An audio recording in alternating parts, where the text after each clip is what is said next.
Welcome back to part 2 in our series. I'm Matt Murray from Izotope. And I'm Evan Allen, also from Izotope. In part 1, we talked about what is mastering, how are you getting that final polish on your mix, and now we're going to start to dive in a little bit. So, Evan, when you start, you finished your mix, you're going to start mastering your song. What is the first thing that you do when you start mastering? So the first tool I would go to generally is going to be an EQ. Okay. So that said, usually the first thing I'll be paying attention to is the actual frequency distribution. So, does a mix sound like it's got too much high end? Is it sort of harsh? Does it sound too thin? Is there not enough low end? And typically I would go to an EQ to solve those sorts of problems. Mm-hmm. So this is the equalizer that we have in Ozone 7.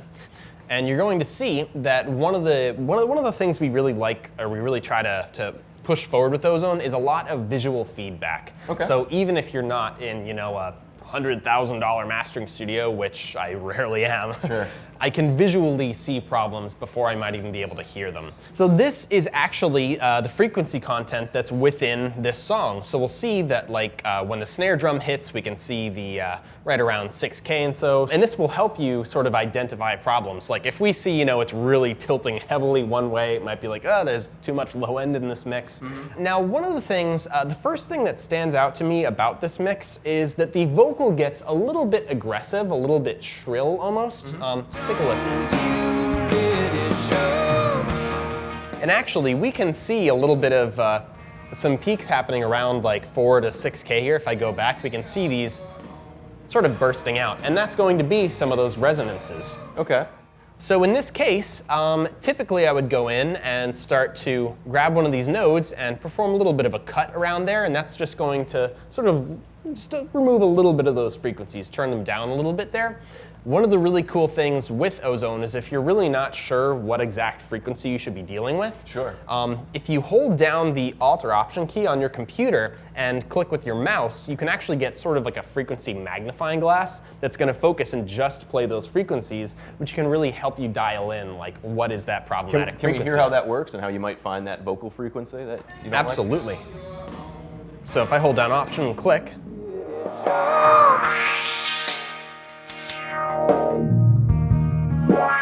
so if we go back to where the vocal is, right around there. Yeah, sure.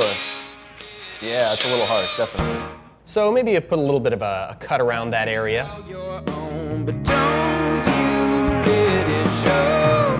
And one thing to keep in mind when we're mastering is, again, right now I'm treating the entire mix. Sure.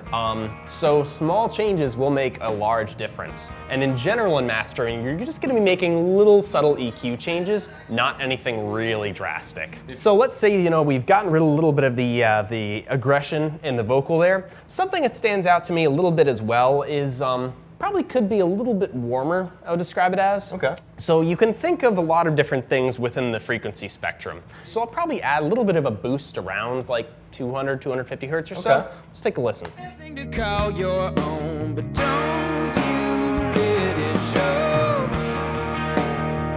And if I overdo this, just so we can hear.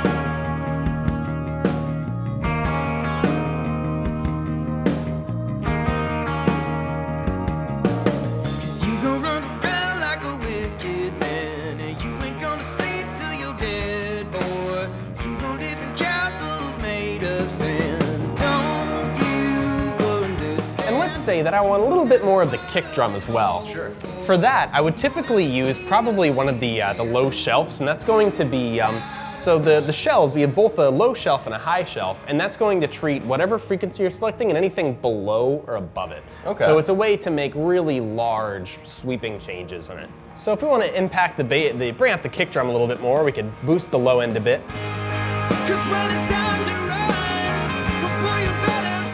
And then sort of on the other side of that as well, let's say that things sound a little bit sort of narrow, a little bit claustrophobic. Okay. Oftentimes, a high frequency boost is going to be good to sort of bring some of that airiness in.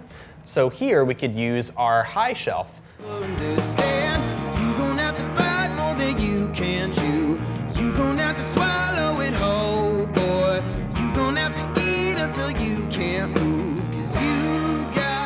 something we have here, so Ozone has just a number of built-in presets, and that's global presets, so everything from EQ, compression, to limiting, etc. But if we go into just the individual EQ module here and click on this little box, this is going to pull up the specific presets for just the EQ module. And so now we can go through and just take a listen to like what are some of the different sounds I could go for here. Let's take a quick flick through here. You don't have to walk through the driving rain, and you ain't gonna have no shelter. You might never see the sun again.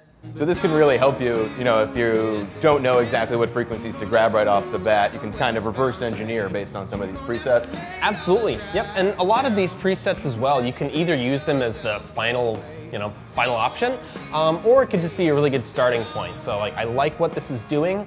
Let's just study a little bit and boost it even further. Mm-hmm. Cool. Thanks a lot, Evan. Thanks everybody for watching. This has been part 2 of our series. Check us out in part 3. We're going to talk about compression, limiting, exactly what the difference is there, and how you can make your tracks nice and loud and punchy like the stuff you hear on the radio.